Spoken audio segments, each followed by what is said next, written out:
Bonjour à tous, j'attends que tout le monde soit bien connecté. J'espère que vous avez une vue sur mon écran. On va pas tarder à démarrer notre webinaire dédié, comme vous savez, au e-commerce international. Je laisse juste une petite minute supplémentaire afin que tout le monde se connecte et on va rapidement démarrer euh, pour ne pas trop rallonger vos pauses déjeuner.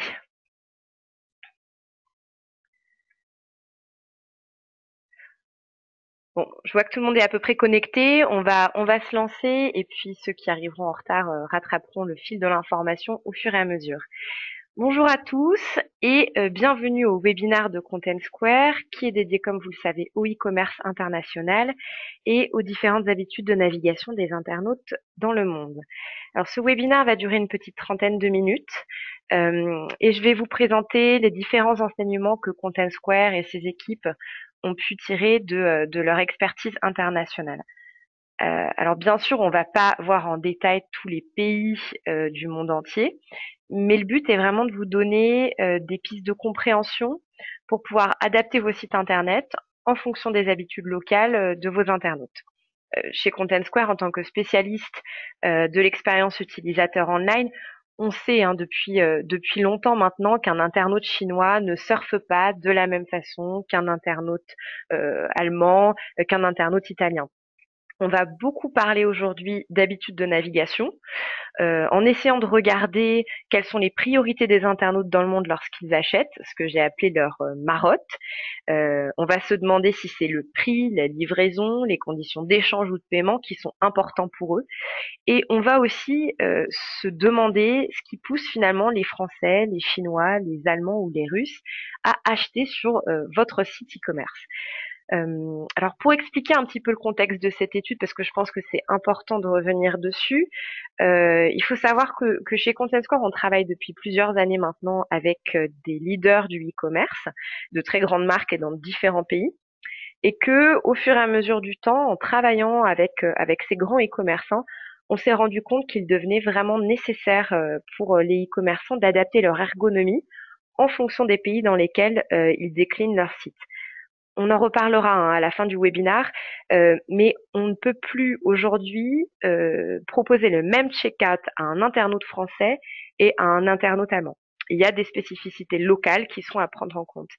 Et c'est donc comme ça qu'est née l'idée de cette étude internationale, d'une part afin de mettre en avant et de partager avec vous notre savoir-faire, mais aussi d'aller un petit peu plus loin dans notre connaissance de l'UX international avec de nouvelles données et de nouvelles analyses big data.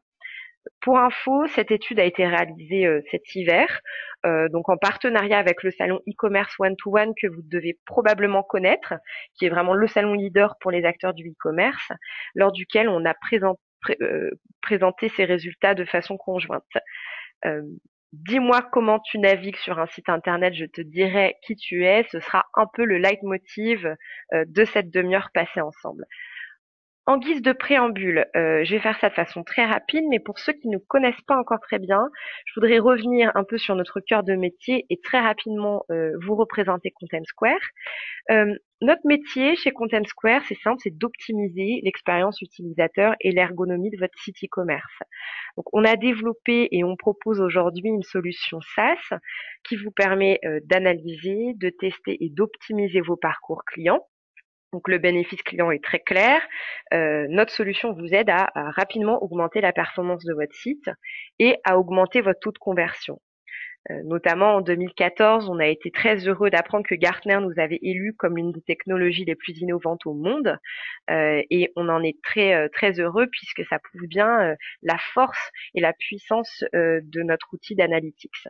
On propose donc une plateforme digitale d'audit, de testing et de personnalisation, ainsi qu'une gamme de professional services pour vous accompagner au quotidien dans cette optimisation de site et dans la méthode d'analyse et d'optimisation. Concrètement, l'outil permet de répondre à de très nombreuses problématiques, que ce soit des problématiques d'audit, des problématiques de test, de maquette, d'analytics, et vous aide à adapter vos parcours selon les devices et selon les pays. Aujourd'hui, on est très heureux de compter plus d'une centaine de clients, parmi lesquels de grands groupes comme Orange, Cdiscount, Vente Privée, Yves Rocher et j'en passe. Sans plus attendre, entrons dans le vif du sujet et partons à la découverte des comportements d'achat dans le monde. Petit point sur la méthodologie pour que vous compreniez bien sur la base de quoi nous avons travaillé. Alors, cette étude a été réalisée en février 2015. L'enquête s'appuie sur l'analyse de plus de 150 millions de sessions utilisateurs, ce qui est quand même, là on est vraiment dans du big data. Elle a été réalisée sur une trentaine de sites internationaux dans 8 pays et tous secteurs confondus, que ce soit textile, sport, luxe, automobile et cosmétique. Qu'est-ce qu'on a fait? Eh bien, on a enregistré la navigation de tous les internautes de tous ces sites internet. On a enregistré ce qu'ils faisaient, leurs mouvements de souris, là où ils cliquaient, là où ils ont hésité, le nombre de pages qu'ils ont vues, etc. Et c'est notre solution qu'on a branchée sur ces sites et qui nous permet finalement d'étudier des indicateurs très précis tels que le nombre de sessions, le temps d'activité, le taux d'activité, les mouvements de souris, le survol, le taux de scroll, le nombre de pages vues. Je ne vais pas être trop exhaustive, mais on a vraiment pu aller très très loin dans l'analytics in-page de différents sites pour identifier des comportements de navigation. Nos data analystes ont travaillé plusieurs jours pour faire parler ces données. Forcément, 150 millions de sessions, il faut se pencher un petit peu dessus pour les faire parler. Et on fait un très beau travail d'analyse. On a aussi complété ces données par un travail de benchmark sur la taille des pages, sur certaines contraintes légales, afin de mettre en perspective les résultats obtenus. Tour du monde, des spécificités locales et des habitudes de navigation des internautes. C'est parti et je vous invite tout de suite à parler des Allemands. Vous voyez ici une analyse de parcours sur un site français et sur sa déclinaison allemande. Et c'est assez amusant parce que quand on regarde en détail le cheminement des internautes, on se rend bien compte qu'ils ne vont pas du tout survoler la page dans le même ordre. Donc les Français, si on regarde un petit peu leur comportement de navigation, vont commencer par regarder le produit, le prix, puis descendre vers le mode de livraison afin de descendre dans la page. Les Allemands, et c'est assez frappant, vont directement aux conditions de livraison et aux éléments de réassurance. Bon, vous qui êtes, je l'imagine, intéressé par le e-commerce, vous le savez, les Allemands sont connus pour être des consommateurs fidèles et fiables. Ce que nous, on réalise et ce dont on s'est rendu compte et qui a été confirmé par cette étude, c'est qu'ils sont aussi particulièrement attentifs aux éléments de réassurance et de livraison. Les chiffres sont assez parlants. Plus d'un Allemand sur 5 lit les conditions générales de vente. Les Français n'imaginent pas les lire. Et ils ont 5 fois plus de chances qu'un Français d'interagir avec un élément de réassurance dès la page produit.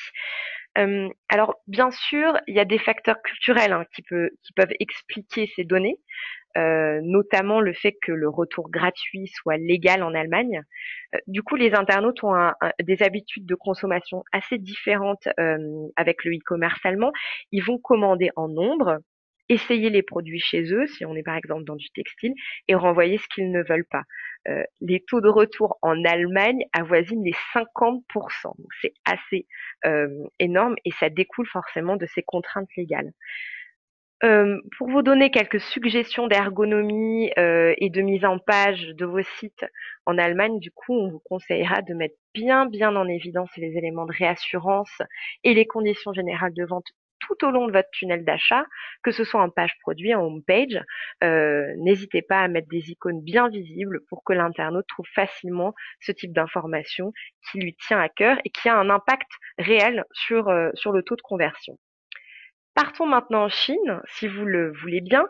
Ce dont on s'est rendu compte avec l'étude et qui était une intuition via plusieurs travaux que nous avons fait avec divers clients, c'est que les internautes chinois consomment beaucoup plus de contenu et ont une démarche de lèche-vitrine avant d'acheter. Donc, voici les datas qu'on a pu identifier sur les différents sites e-commerce. Quand un Français va voir un visuel, un Chinois en moyenne en voit 8. Et quant aux pages produits, elles sont 10 fois plus longues en Chine qu'en Europe. Donc, c'est vraiment une typologie d'internautes complètement différente et une façon d'appréhender l'ergonomie des sites web qui est totalement différente. Là aussi, on a plusieurs pistes de réflexion pour expliquer cette abondance de contenu sur les sites e-commerce en Chine. D'une part, on peut prendre en compte le fait que les temps de chargement sont plus longs en Chine, donc du coup les pages y sont plus fournies. C'est vrai que c'est plus agréable de charger une fois une page très longue et de scroller à l'intérieur de cette page plutôt que d'aller charger une dizaine de petites pages et d'attendre à chaque fois que ça charge. Euh, et puis aussi d'un point de vue culturel, euh, bon, les Chinois ont tout de même un alphabet de 5000 caractères, donc nous on en a que 26. Euh, on peut se dire aussi que c'est une culture qui est plus habituée à gérer un plus grand flux d'informations et qu'il n'est pas étonnant de retrouver cet aspect culturel sur le e-commerce. Alors, pour vous faire une petite suggestion pour adapter vos sites e-commerce, euh, bon, alors en Chine, c'est bien connu, hein, une grosse majorité du commerce en ligne va passer par les plateformes multimarques leaders comme Tmall ou Taobao. Donc, en général, quand les acteurs et les marques se lancent en Chine, elles vont passer par ces plateformes multimarques. Maintenant, si vraiment vous voulez adapter et que le marché est déjà mature, votre site internet en Chine, on va forcément vous conseiller de proposer des pages beaucoup plus longues, avec plus de visuels, plus de texte, beaucoup plus de contenu. Parlons des Américains. Chose assez frappante à laquelle on ne s'attendait pas forcément, mais on s'est rendu compte que les Américains ont tendance à utiliser la home page comme un outil de navigation. Donc plutôt que d'utiliser les onglets du menu, et ben régulièrement ils vont revenir sur la home page pour naviguer dans le site internet. Euh, En fait, c'est-à-dire qu'ils vont cliquer sur le logo de la marque, qui est généralement situé en haut à gauche sur le site, hein, de façon traditionnelle, pour revenir sur la home et continuer de naviguer dans le site. En moyenne, ils l'affichent 2 fois lors de leur session, ce qui est bien supérieur à ce que font leurs homologues européens. De manière générale, c'est assez connu, hein, les internautes américains sont des internautes matures qui sont beaucoup plus sensibles que les Européens à tout ce qui est personnalisation, personnalisation des contenus, outils de personnalisation et aux services en ligne. Euh, du coup, la recommandation qu'on peut vous faire, c'est de proposer évidemment ce type de service en ligne, mais aussi de renforcer les outils d'aide à la navigation sur la home page pour les orienter et les aider dans leur navigation. En Russie, de façon très surprenante aussi, c'est tout l'inverse. Les internautes privilégient largement la navigation par le menu et vont bien moins afficher la home page que leurs homologues internationaux. Ce qui est assez surprenant aussi, c'est qu'une fois qu'ils sont entrés dans le tunnel de paiement, ils scrollent peu pour se focaliser sur la complétion des informations obligatoires. Ils vont pas accorder une importance particulière à la réassurance. Et là, on se rend bien compte de la différence entre un internaute russe et un internaute allemand. Euh, Ils veulent aller rapidement aux informations obligatoires. Du coup, en termes de recommandations, on peut vous recommander de proposer ce qu'on appelle le paiement en un clic que propose Amazon, parce que typiquement, c'est un internaute qui ne veut pas de superflu dans l'achat. Autre spécificité nationale, mais ça c'est plus de la connaissance locale, le paiement en espèces à la réception du produit reste très très très populaire en Russie. Du coup, sur votre site russe, proposez d'une part le paiement en un clic et d'une part le paiement en espèces à la réception qui est très populaire. En Italie, euh, eh bien, le big data a une fois de plus parlé et on se rend compte que les internautes ont tendance à se servir de la fonction d'ajout au panier comme d'une wishlist. Donc, ils vont ajouter à panier, ajouter au panier, ajouter au panier et à la fin de leur navigation, retourner dans ce même panier, supprimer les produits que finalement ils ne veulent pas avoir, mais ils ont vraiment cette habitude d'ajouter énormément de produits dans leur panier, de sélectionner à la fin et finalement d'utiliser ce call to action comme une wishlist. Ils revisitent aussi beaucoup plus souvent le site avant de se décider à l'achat. Euh, euh, Alors, ça, c'est plus de la donnée de benchmark hein, et de la connaissance du secteur, mais une spécificité du marché italien, c'est la propension des internautes à acheter sur Internet plus de services. Donc, les internautes italiens, en général, vont acheter plus de loisirs, plus de voyages et moins de biens physiques.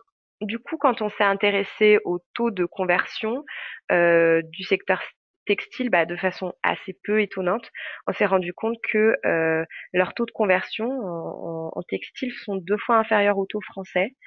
Voilà, ça s'explique aussi peut-être par cela, par le fait qu'ils sont plus sensibles aux biens de service plus qu'aux biens physiques. Du coup, en Italie, bah, allez-y à fond sur les wishlists et les options d'ajout aux favoris. C'est vraiment quelque chose qui plaît dans la navigation des internautes. Parlons un petit peu des internautes britanniques. Alors eux, ils ont vraiment une façon de naviguer à part entière. Ils vont vraiment prendre le temps de lire et de consulter les éléments de page.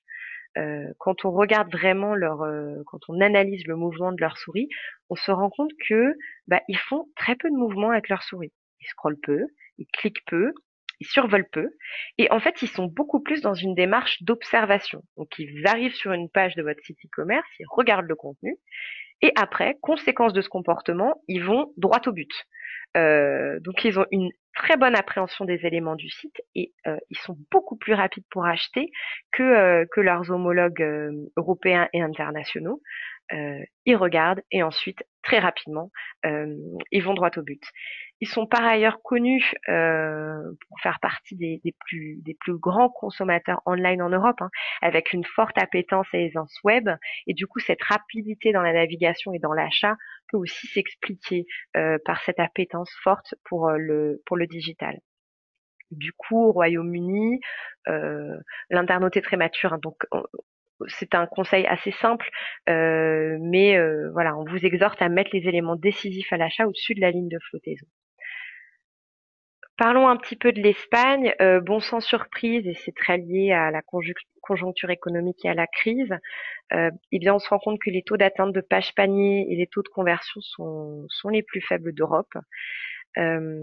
Alors, on sait hein, que les Espagnols sont longtemps restés attachés au paiement en liquide, mais ce qu'on a découvert avec cette étude, c'est qu'ils sont aussi très attachés à l'aspect social de l'achat.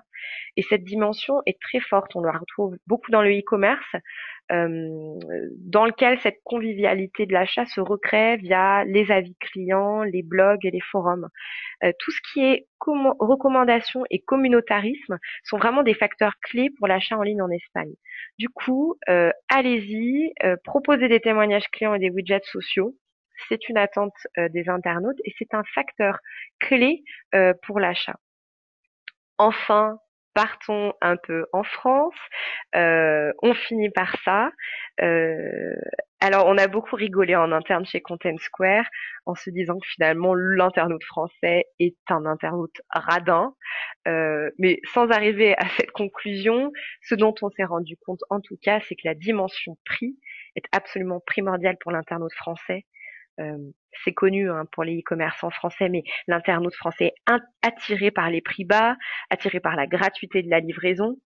Et donc quand on a regardé le mouvement de la souris et leur navigation dans les pages, ce dont on s'est rendu compte, c'est qu'ils utilisent particulièrement les éléments de filtre et de tri par prix. Ils cliquent très très souvent sur ces éléments. Donc les Français, de manière générale, privilégient largement le paiement par carte bancaire. Ils préfèrent la livraison à domicile, mais là on s'est rendu compte tout de même ces derniers temps que le click and collect connaît un succès grandissant. Euh, voilà, vous êtes en France, vous le savez, mais mettez les prix en avant dans l'intégralité du parcours d'achat. N'hésitez pas à mettre vos promos en avant. C'est quelque chose qui est clé pour l'internaute français. Conclusion de cette étude, puisqu'on arrive au bout de la présentation en filigrane des résultats obtenus pour cette étude, traduire son site ne suffit plus. Euh, c'est vraiment la conclusion à laquelle nous a amené cette étude, même si c'était une intuition qu'on avait avant. Et comprendre l'expérience utilisateur est devenu véritablement un facteur de compétitivité pour les e-commerçants. Et là, je vous parle tout bonnement d'intelligence économique. Euh, quand une marque, typiquement, va lancer son site internet en Allemagne, elle va s'adapter au marché local. Vous allez adapter votre infrastructure, vous allez adapter vos prix au marché, vous allez adapter votre offre de produits, proposer des modes de livraison qui sont les modes de livraison les plus prisés par les internautes, et proposer parfois de nouveaux types de paiements en fonction du marché. Bah, ce qu'il faut comprendre et ce qu'il faut retenir, je pense, de cette étude, c'est qu'il faut aussi adapter son expérience utilisateur et adapter son ergonomie au marché. Euh, En fonction des habitudes locales, les internautes ne vont pas du tout rechercher les mêmes choses sur une boutique en ligne, ni naviguer de la même manière. Et de même que vous proposez des modes de livraison spécifiques au marché, il faut proposer des check-out et des call to action adaptés aux besoins des internautes. Euh, bon, cette étude a pas vocation à être une best practice générale. En tout cas, elle donne quelques pistes de compréhension. Et pour aller beaucoup plus loin, je pense qu'il faut vraiment auditer son site internet. Il faut analyser la navigation de vos internautes sur chacun de vos sites et dans chaque pays. Et je vous conseille même de tester vos maquettes en amont, hein, pour être bien certain de répondre aux besoins du marché. On pourrait, bien entendu, et on le fait pour aider les e-commerçants, vous donner des best practices, vous donner des recommandations toutes faites, mais en réalité, euh, il ne faut pas oublier que chaque site est unique, chaque internaute est unique, et chaque pays aussi, et on peut recommander tel type de mise en page à tel client en Allemagne, et finalement se rendre compte que ça performe moins bien pour un autre client. Donc l'étape d'audit et de compréhension de l'expérience utilisateur, quoi qu'il arrive, est vital et le devient de plus en plus. C'est vraiment en train de devenir crucial, hein. J'insiste sur ça parce que comprendre cette nouvelle dynamique, c'est aussi ce qui peut vous permettre de rapidement gagner des points de conversion avec vos sites e-commerce dans certains pays. Et par exemple, je vous parle de plus 30% d'inscriptions qu'on a fait avec l'un de nos clients, qu'on a simplement gagné en adaptant le formulaire d'inscription au marché local. 30% d'inscription, ça a un impact énorme sur le chiffre d'affaires. Voilà, bon, on arrive au bout du temps qui nous était imparti, donc je vais m'arrêter là, même si le sujet est passionnant et mériterait qu'on s'y attarde un peu plus. J'espère que cette étude vous a plu. Voici mon contact, donc n'hésitez surtout pas à m'appeler ou à m'envoyer un email si vous voulez recevoir l'infographie de l'étude. Je vous ai présenté que quelques données. On en a beaucoup plus à disposition, donc n'hésitez pas à me demander l'infographie, je vous la ferai parvenir. Et n'hésitez pas aussi à m'envoyer un email si vous voulez rencontrer nos équipes pour en savoir un petit peu plus sur la solution Content Square, sur l'audit et sur l'A/B testing. On vous fera une démonstration avec grand plaisir.